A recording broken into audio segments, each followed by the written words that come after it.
So students, last lecture में हम लोग ग्रुप डेवलपमेंट और ग्रेजुअल फॉर्मेशन ऑफ सर्कल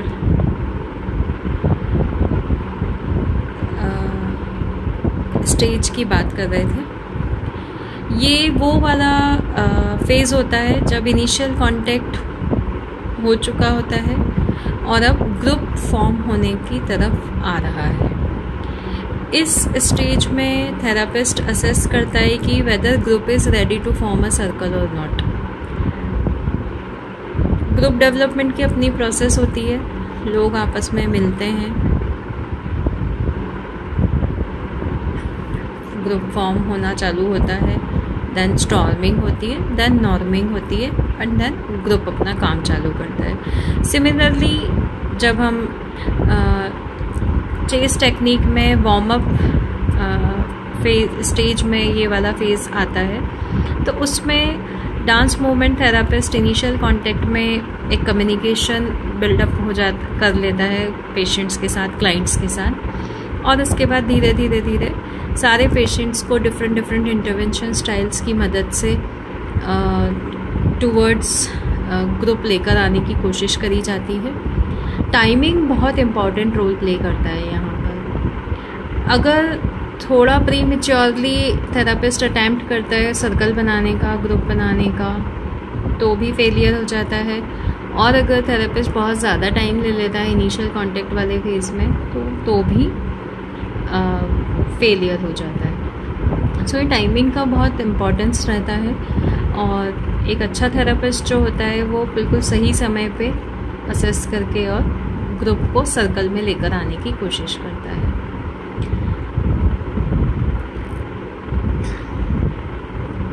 यहाँ पर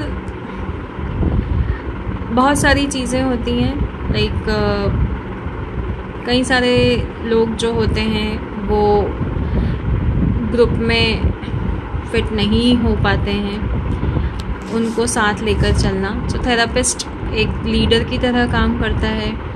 थेरापिस्ट जो है वो इनिशियल ग्रुप डेवलपमेंट फेज़ में लीड करता है, और जैसे एक व्हील होता है, व्हील में एक चक्का होता है और उसके आसपास सारी रेडियस में सर्कल के जैसे एक बनता है स्पोक से, वैसे थेरापिस्ट का वही रोल होता है कि या तो वो सेंटर से या वो बाहर से उस ग्रुप को फॉर्म करने की कोशिश करता है, और सभी मेंबर्स को ये लगता है कि हाँ, थेरापिस्ट जो है वो हमारे साथ है, हमें सुन रहा है, हमें देख रहा है, हमें ऑब्जर्व कर रहा है। तो वो ट्रस्ट बिल्डअप होना बहुत ज़रूरी है इस फेज़ में।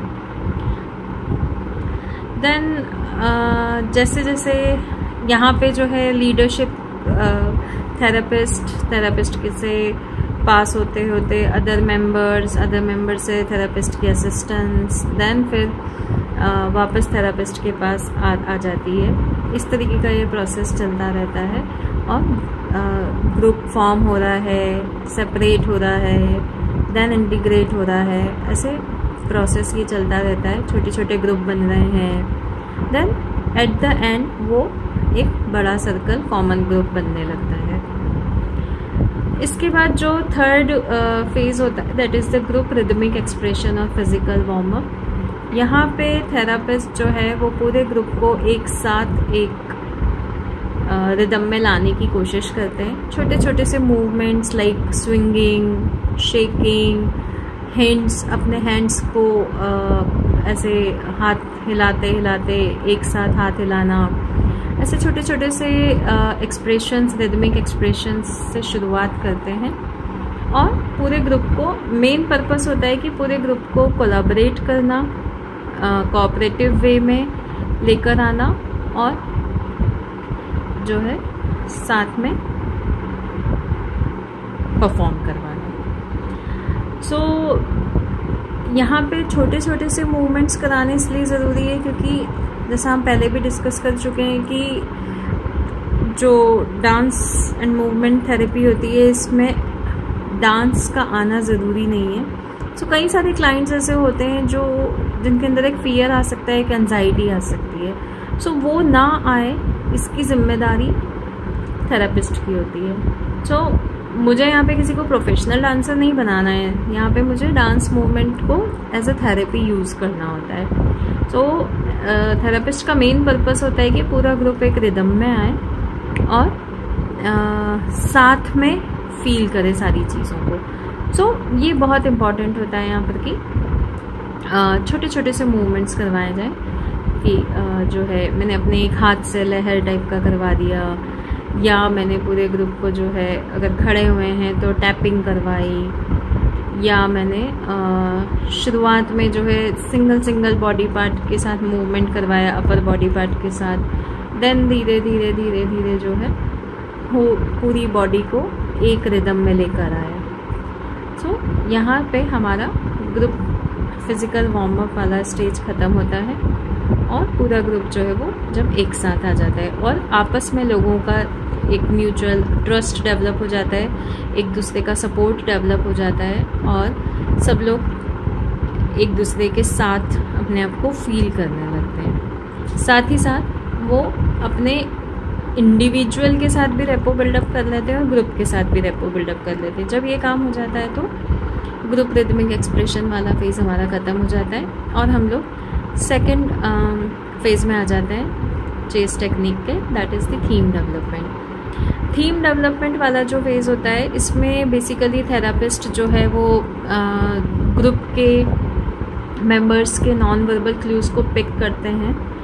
लाइक अगर पूरा ग्रुप जो है एक साथ स्विंग कर रहा है और उन्हें देखा कि एक मेंबर जो है वो अनकॉन्शियसली कुछ बोल भी रहे हैं स्विंग करने के साथ, तो वो उसको पकड़कर और फिर फर्दर थीम डेवलप करते हैं। सो नॉन वर्बल क्लूज़ को पिक किया, उसको एक्सटेंड किया, एक्शन में क्लैरिफाई किया, ये सब करके फिर वर्बलाइजेशन की मदद से और इमेजरी की टेक्निक की मदद से थेरापिस्ट जो है वो पूरे ग्रुप को डायरेक्ट करते हैं। फॉर एग्जांपल वर्बलाइजेशन का अगर मैं एग्जांपल लूँ तो लाइक मान लो कि जो पर्सन एक अलग से अनकॉन्शियसली कुछ बड़बड़ा रहे हैं उसको उन्होंने पकड़ा और उसके बाद उन्होंने बोलना चालू किया कि आपके बैक पे कोई है, जो भी है तो उसके साथ आप कैसा फील कर रहे हो, मूवमेंट में उसको एक्सप्रेस करिए, ऐसा मूवमेंट करिए, ये करिए, देन क्या आप बोलना चाहते हो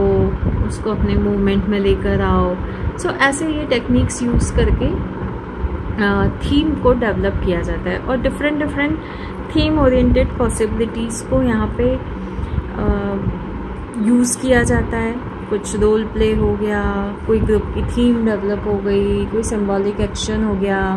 अब मान लीजिए कि ग्रुप जो है एक रिदम में परफॉर्म कर रहा है और एक पर्सन जो है उसको अपर बॉडी को के साथ काम करने में आपको समझ में आ रहा है कि उसको टेंशन सा हो रहा है, मसल्स उसके स्ट्रेच हो रहे हैं। सो उसके टेंशन को रिलीज़ करने के लिए, या अगर उसको कुछ गुस्सा टाइप का आ रहा है, आपको समझ में आ गया कि हाँ इसको गुस्सा आ रहा है, तो उसको रिलीज़ करने के लिए आपने एक इमेजनरी सिचुएशन क्रिएट कर दी कि जस्ट इमेजिन कि आप लोग वेजिटेबल को चॉप कर रहे हैं, तो आप कैसे चॉप करेंगे, उसको अपने हाथों के मूवमेंट से एक्सप्रेस करिए। सो इस तरीके की चीज़ों से हम ऐसे थीम डेवलप करके और उस ग्रुप को फिर से पूरे एक साथ लेकर चलते हैं। यहाँ पे जितनी भी जो इंडिविजुअल्स होते हैं उनकी फीलिंग्स, इमोशंस, इस तरीके से हम एक्सप्रेसिव मूवमेंट में लेकर आते हैं थीम डेवलप करके। एंड लास्ट हमारा जो पार्ट होता है दैट इज़ द क्लोजर में सर्कल फाइनली पूरा बन जाता है। जितने भी लोग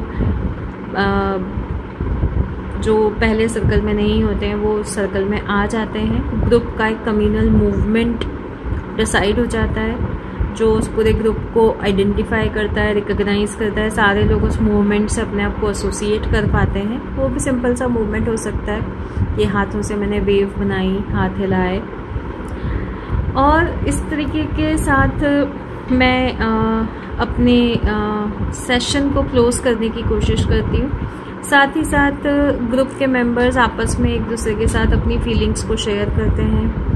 फीलिंग्स को शेयर करने के दौरान वो और ज़्यादा एक्सप्रेसिव होते चले जाते हैं और उन्हें रियलाइज़ हो जाता है उस पॉइंट ऑफ टाइम पे कि हाँ मैं भी कम्युनिकेट कर सकता हूँ। और यहाँ पे इंडिविजुअल्स को अपने सेल्फ के साथ और ज़्यादा इंटीग्रेटेड हो जाते हैं और सेल्फ के साथ तो रेपो बिल्डअप हो ही जाती है, या वो सेल्फ को रिकग्नाइज करना चालू कर तो देते ही हैं, साथ ही साथ वो ग्रुप के अदर मेंबर्स के साथ भी अपने आप को एसोसिएट कर पाते हैं। तो जब ऐसा होने लगता है तो वो हमारा क्लोजर वाला फेज़ आ जाता है और सभी लोग एक sense of satisfaction, conflict resolve होने लग रहा है, इस तरीके की फीलिंग्स के साथ जो है पेशेंट्स उस ग्रुप से अपनी एक्टिविटीज़ को क्लोज करने लगते हैं और फाइनली सब एक दूसरे के साथ अपनी फीलिंग्स को शेयर करते हुए और आगे बढ़ते हैं। So that was the dance movement therapy. बस एंड में यही करना चाहूँगी कि all the answers you need are within you. आप अपनी बॉडी के रिदम को पहचानें और उस रिदम के साथ अपने आप को एसोसिएट करके सेल्फ को इंटीग्रेट करने की कोशिश करें, अंडरस्टैंड करने की कोशिश करें। एक अच्छा थेरेपिस्ट जो होता है वो सबसे पहले अपनी फीलिंग्स और अपनी थॉट्स को रिकॉग्नाइज करता है, फील करता है, तभी वो दूसरों को के थॉट्स और फीलिंग्स को समझ पाएगा। So thank you so much.